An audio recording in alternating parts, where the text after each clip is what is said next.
Hello everybody, this is lecture 7. Today I will continue on I will start a new chapter in the electromagnetic theory course. I am Amr Abdelbari with Nearest University. In this chapter we will speak about the electrostatic boundary value problems and the capacitance. So previously we were getting or calculating the electric field intensity using Coulomb's law and Gauss law. So the charge was known and the potential can be getting known also. So today we will consider electrostatic problem where only the electrostatic condition, the charge and the potential is known, and it's desired to find the electric field and the electrostatic potential, okay, using the Poisson's law equation and Laplace. So the Laplace and Poisson's equation, you have before the divergent of D equal to the divergent of epsilon E equal to rho V. This is from previous, and substituting that E equal minus the gradient V into this equation, this will give you here in this equation, this will give you the Laplacian of V equal to minus rho V over epsilon. If this is in a source free region, this is a special case, it will go to 0. This is the equation where we use the Laplacian operator delta square. This is the delta square. We didn't see it before, but to calculate it in Laplacian in the Cartesian coordinates, you just take the second partial differential in each dimension. Again, the same in cylindrical and in spherical. You take the partial differential, the second partial differential, okay, of the previous calculating.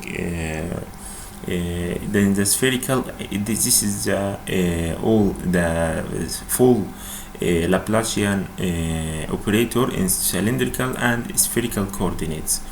General procedure to how to solve the Poisson and Laplacian equation: solve the Laplace or the Poisson equation subject to a boundary condition to find V. So the ultimate solution is to find V, calculating E from E equal minus delta V, and D from D equal epsilon E.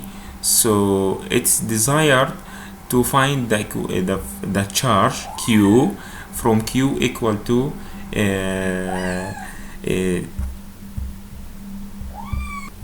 so the general procedure for solving Poisson's or Laplacian equation or Laplace's equation: solve the Laplace's or Poisson by again by getting the E equal minus D delta V and D from epsilon E after you getting E. Then if it is desired, find the charge, the integration over the surface of the rho s, and the rho s equal ds only for the component, for the normal to the conductor, okay. That's it for the equation of Poisson's and Laplace. Now let's see something else: the capacitance and the capacitor. Capacitance meaning that I have two conductors and separated by a free space or a dielectric material. So there is a conductor here, there is a conductor here, and there is a dielectric or a free space in between, and they of course connected to a voltage source. So if there is a DC source connected to these two conductors, a charge transfer happen between both of them. One will get the charge as a negative Q, and the other will be a positive Q. So the capacitance between them is Q over V, which take the unit farad. Okay, it's independent of so it doesn't depend on the Q or V. It depends on the shape and the permittivity of this material. So to find the capacitance, you should choose an appropriate coordinate system and assume the charge, then find E and Q or from Q, and then get the D n equal epsilon E n or equal to rho s. Then you can find the V, the voltage, the potential, from minus Q to plus Q over the length that you take the transfer happen, that transfer of the charge happen. Find the C finally by dividing the Q that you assumed over the V that you calculated. Okay, now let's see then the electrostatic potential. If the source is connected to the capacitor, it spends energy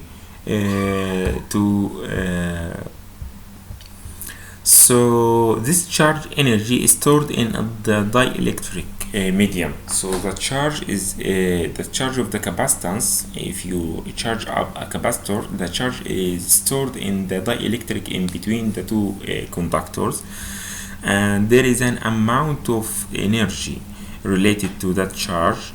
So under the influence of the electric field, so there is two charge, positive and negative, then they will make a electric field in this dielectric, the material in between the two conductors.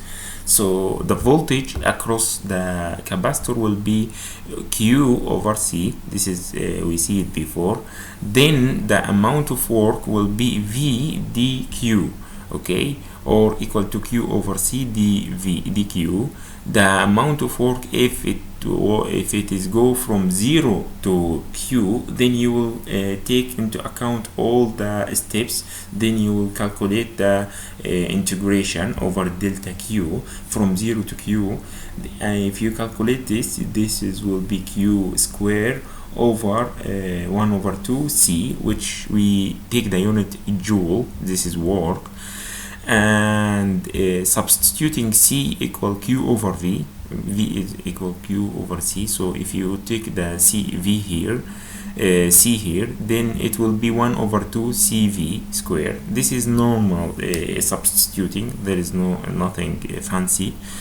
For the parallel plate, C is equal only for the parallel plate capacitor. C is equal to epsilon, the area of the plate, over the D, the distance between both of them. If you substitute this C in here in this equation, you will get this, and V is equal to ED. Then if you substitute it again, then you will find that the equation reach 1 over 2 epsilon E square AD. Delta A dA, not delta A, dA is the volume. A is of the volume of the capacitor, A the area, and D is the distance. Then the electrostatic energy density is WE, the work per volume, volume. So WE, if it will be 1 over 2 epsilon E square. So this is the expression for the parallel plate capacitance, but it can be valid for the other the electric medium.